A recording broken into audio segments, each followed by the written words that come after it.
In 1897, a man named George Cecil Ives founded the Order of Caronia. Its name comes from the quote-unquote sacred band of Thebes that was annihilated in Caronia, or at Caronia in 338 BC.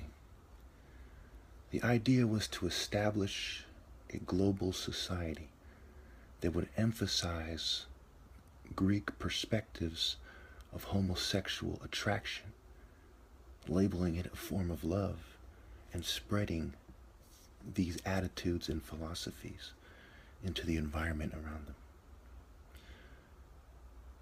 This society is significant because it gives us a snapshot of the history of secret societies as they affect the political world. Even Jim Jones's cult and the People's Temple affected politics in San Francisco. So there's a long history of this in America.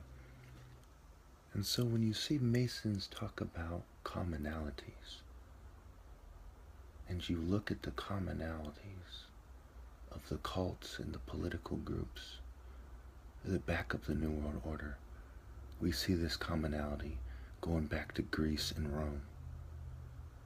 It is like the different factions of the temples of Uranus and Saturn and so on in Greece and Rome are still influencing political life. They're still expressing themselves and evolving and having a very negative impact on society. And they're using quote-unquote experts in the tradition of Illuminism, going back to Weishaupt, 1776, May 1st, to do so. So I believe the untold story of psychology includes people who were considered less radical, who believed that homosexuality was a psychological disorder that was induced by the environment, some of them claimed. And they did a lot of experiments, and part of where they got their data and their ideas to come to this conclusion was from secret societies and the movements of the time that were influencing society to behave in a certain way. And we see this with the term Uranian.